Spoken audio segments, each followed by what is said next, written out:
Assalamualaikum Pak, apa kabar Salam. nih? Ya, apa kabar? Baik, Cok.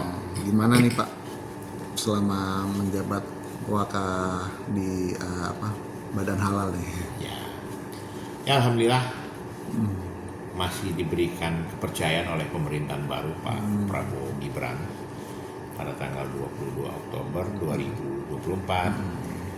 Saya setelah jadi Wakil Menteri Tenaga Kerja periodenya Pak Jokowi Ma'ruf Amin, diminta beliau Pak Prabowo untuk membantu di Badan Penyelenggara Jaminan Produk Halal atau BPJPH, atau lebih kita singkat Badan Halal, yang mana tadinya Badan Halal ini di bawah Kementerian Agama, sekarang dipecah ya, jadi Kementerian Agama itu dibagi 3, Badan Halal, Badan Haji, dan Kementerian Agama itu sendiri. Nah, khusus di Badan Halal ya, saya sebagai Wakil Kepala Badan Halal membantu Bapak Haikal Hasan, ya, beliau Kepala Badan, dan kami berdua diberikan amanah untuk menjadi bagian dari pimpinan di Badan Halal, khususnya soal-soal produk-produk halal yang beredar di Indonesia, kemudian bahan-bahan gunaan, kemudian kosmetik, dan obat-obatan yang memang penduduk Islam yang ada di Indonesia ini hampir 85-87%, ya, sehingga produk-produk tadi yang saya sebutkan tadi masuk ke negara kita, baik dari dalam maupun dari luar negeri, terutama harus dilindungi dan terjamin kehalalnya. Dan kami berkoordinasi dengan beberapa kementerian lembaga, perindustrian, perdagangan, kemudian BP POM, SNI, ya kan, Kementan. Jadi kita berkolaborasi untuk sama-sama agar produk-produk yang beredar di Indonesia ini betul-betul terjamin dan tersertifikasi kehalalannya, begitu. Sesuai dengan regulasi. Babe Haikal ini kan sebetulnya Bapak sendiri udah lama ya berteman. Terus sekarang jadi satu rumah nih sama Babe Haikal nih. Apa aja sih yang udah? Ya, chemistry-nya nyambung. Ya. Babe dari sosok seorang ulama, aktivis, ya, tentunya lebih memahami secara detail soal halal ini, ya. Nah, kalau saya kan dari segi karena saya pernah mungkin di birokrasi sebagai wakil menteri dan punya pengalaman, dan tentunya dengan pengalaman ini berpadu dengan Babe untuk bersama-sama berkolaborasi, membangun edukasi, membangun kemitraan dengan kelembagaan dan kementerian lain, ya. Nah, ini sangat serasi, ya. Dan terutama sebagai wakil, saya menyadari kan posisi saya wakil, jadi saya juga memposisikan diri sebagai wakil beliau yang siap membantu tugas-tugas yang diberikan oleh Pak Haikal itu sendiri, begitu. Ganti topik nih mungkin Pak. Kemarin baru ditunjuk sama Ketum AHY nih, Ya, sebagai Wasekjen baru di Demokrat nih. ya. Bisa nggak nih Pak ceritakan sedikit kenapa Demokrat, terus seperti apa perjalanannya Bapak akhirnya berlabuh ke Demokrat? Oke. Boleh cerita sedikit? Boleh. Makasih ya, Cok. Jadi saya cerita. Jadi saya ini berpolitik ini tidak gampang pindah-pindah atau lompat-lompat partai. Karena memang prinsip hidup saya yang diajarkan oleh kakek saya yang juga tokoh Masyumi, kemudian orang tua saya, ayah saya, dan keluarga saya juga mengajari harus konsisten dalam bersikap. Nah, konsisten ini kan tidak gampang, karena memang menjadi seorang yang konsisten itu tidak gampang digoyahkan oleh iming-iming yang diberikan kepada orang tersebut. Nah, akhirnya mulai dari berdirinya Partai Bulan Bintang tahun 98, ya kan, sampai dengan 2024, saya itu dibesarkan dan dididik di partai politik yang namanya Partai Bulan Bintang. Yang mana Partai Bulan Bintang ini dulu adalah terusannya daripada Masyumi, ya kan? Nah, karena kakek saya Masyumi, makanya saya punya terah yang sama, sehingga saya ikut bergabung bersama teman-teman di Partai Bulan Bintang. Di situ ada Pak Yusril, ada Pak Kaban, ada senior-senior yang sudah mendahului ya, kayak Ahmad Sumargono, Hartono Marjono, kemudian banyak tokoh-tokoh yang ada ya, termasuk Sapurdin Prawira Negara, ya kan. Nah, disinilah saya melihat bahwa Masyumi atau Partai Bulan Bintang ini wadah yang mungkin cocok untuk saya dalam melakukan aktivitas politik. Jadi visi dan misinya sama. Nah, akhirnya saya bergabung mulai tahun 98 sampai dengan 2024. Nah, posisi tertinggi saya pada saat itu di Partai Bulan Bintang, saya mulai karir bawah loh.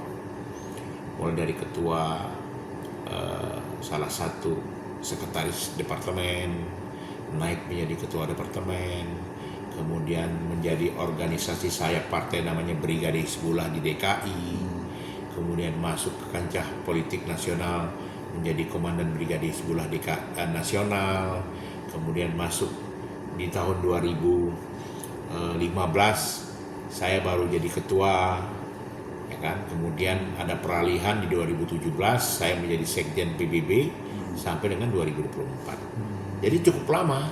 Dan proses belajar politik saya itu dimulai dari nol.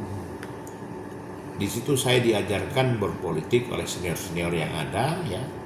Dan kemudian karir politik saya terakhir di 2024 di bulan Juni pasca pemilu 2024. Nah, kebetulan juga ini agak tidak mengenakan, tapi mungkin saya harus ceritakan ya. Pada saat di 2024 itulah bulan Juni, di tengah jalan saya diganti oleh Bang Yusril dan teman-teman. Bagi saya nggak ada masalah, namanya politik ya.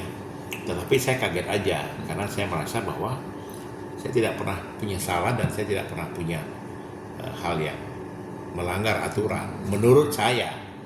Dan sampai sekarang memang tidak terjawab oleh mereka. Karena saya sempat tanya, saya kenapa bisa diberhentikan? Sampai sekarang tidak terjawab. Nah, dilalahnya, padahal kepengurusan ini berakhir di bulan September 2024. Kenapa nggak menunggu saja muktamar? Nah, akhirnya saya dapat informasi muktamar ditunda sama pengurus baru, PJ, ya, PJ namanya Pak Ribah itu. Jadi pengurus baru meminta saya untuk pengurus baru melaksanakan muktamar setelah hasil MDP itu, masalah dengan partai yang memecat saya itu dilaksanakanlah muktamar di bulan Januari 2025 di Bali ya. Di Bali. Nah, jadi karena memang syahwat politik saya ada, saya ikut bertarung di Bali. Dan saya berhadapan dengan bukan anak-anak yang baru terpilih sekarang. Ini kan Gugum Ridho ini kan keponakan kandungnya Prof. Yusril nih. Anak yang baru 6 bulan berkiprah di politik, umur baru 36 tahun. Saya suka dengan anak-anak muda. Tapi anak-anak muda yang punya karir. Bukan anak-anak muda yang berhasil karena kedekatan atau memang dia telah dari tertentu. Saya contohnya saya punya anak, saya kader gitu. Bukan ujuk-ujuk dia jadi, saya kader. Mulai dari ketua cabang terus ya kan. Nah, inilah dalam kaderisasi yang menurut saya tiba-tiba ujuk-ujuk orang yang baru 6 bulan mengabdi, kedekatan dengan pimpinan tertinggi, akhirnya dipilih. Nah, di situ saya tidak mau terjadi aklamasi, makanya saya lawan Bang Yusril. Walaupun saya kalah. Tapi bagi saya kalah itu terhormat. Karena demokrasi itu kalau tidak disepakati bersama mufakat, ya voting. Itu menurut saya jalan terbaik. Ya. Nah, alhamdulillah setelah kalah ya sudah dalam sambutan memberikan ucapan selamat kepada saudara Gugum, terus saya mengundurkan diri dari Partai Bulan Bintang. Di hari itu juga berarti ya pengunduran dirinya berarti pas di hari itu juga. Pada hari pelaksanaan setelah saya kalah. Karena kenapa? Ya untuk apa lagi? Ya kan? pertama 2024 saya sudah dipecat. Iya. Tapi karena ada demokrasi, saya maju dan syarat-syarat untuk maju itu terpenuhi, saya maju. Ya kan? Kecuali kalau syarat tidak terpenuhi, saya didukung oleh 35% suara saat itu. Cukup besar juga sih. Cukup besar. Dengan dibandingkan lawan dengan Ya nama yang besar industri lah, ya kan. Tapi saya cukup punya pendukung gitu, ya kan. Nah tapi memang akhirnya saya kalah dan akhirnya saya menyatakan mengundurkan diri dari Partai Bulan Bintang. Itu tanggal 16 pagi 16 Januari 2025 di Bali. Demokrat.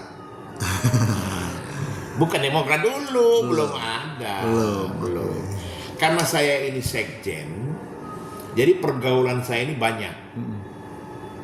Terutama di partai politik. Jadi teman-teman di partai politik itu kan ada berapa partai politik ya? Itu sebagian besar sekjennya itu, ketua umumnya itu berteman dan bersahabat dengan saya. Ya. Tidak ada yang tidak kenal namanya Afriansah Nur alias Ferry. Kalau orang kan kenal saya kan Bang Ferry. Pasti semua kenal. Kenalnya pertama mungkin karena saya gaul, ya kan. Banyak kawan, jadi sehingga mereka juga mungkin menganggap saya ini orangnya gampang diajak komunikasi, ya kan.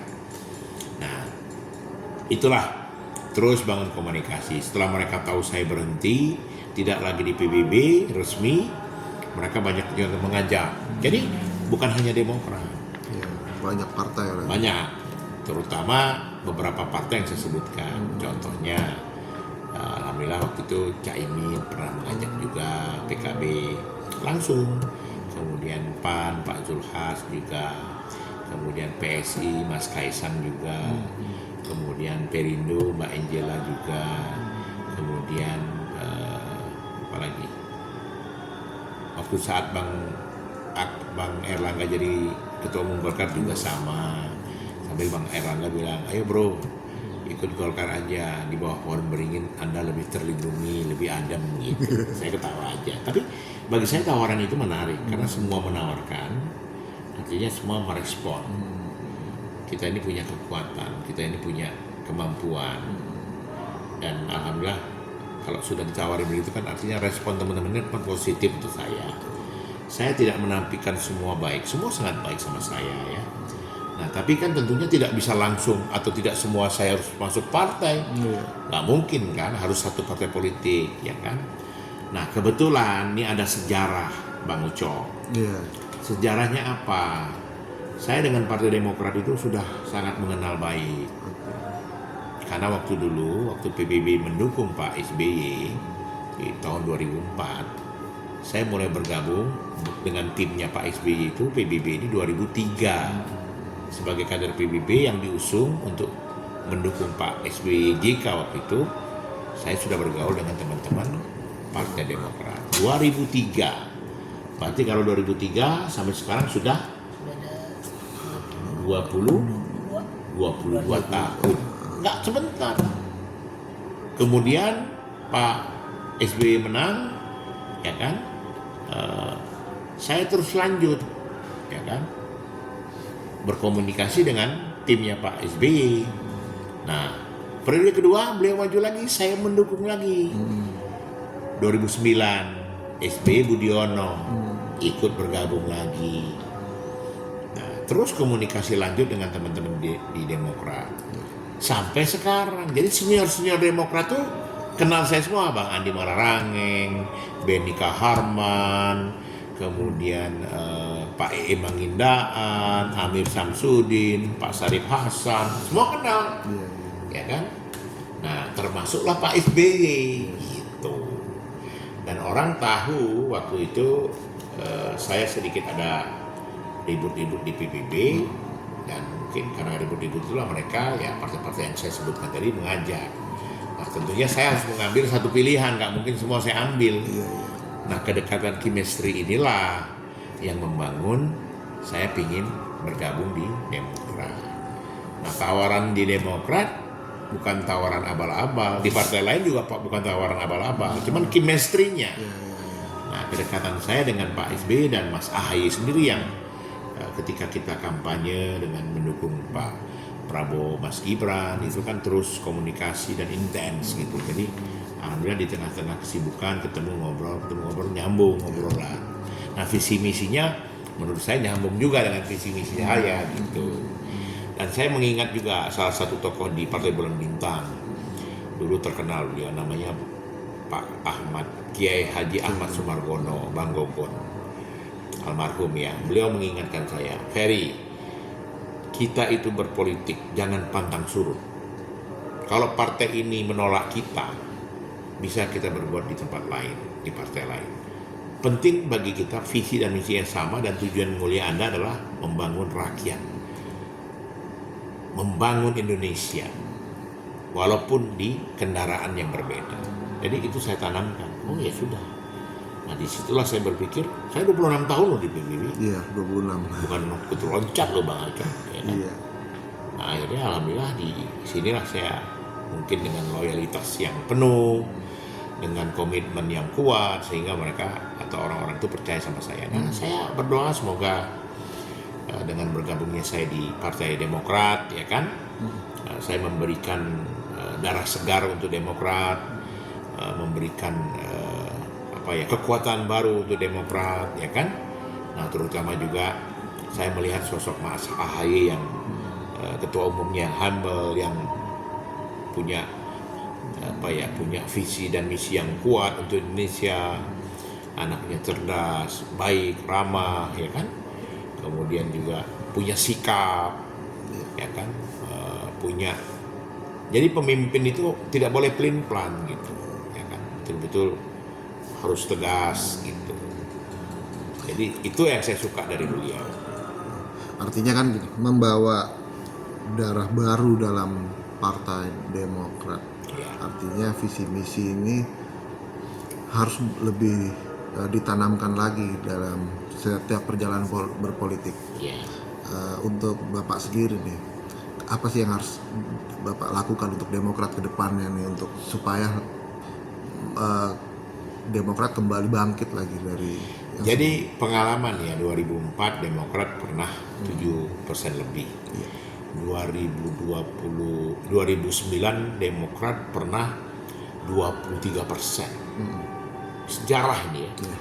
Nah sekarang Demokrat pada posisi berapa ya? Terakhir sekarang berapa dia 2024 kemarin? Perolehan suaranya berapa Bu? Iya 2024.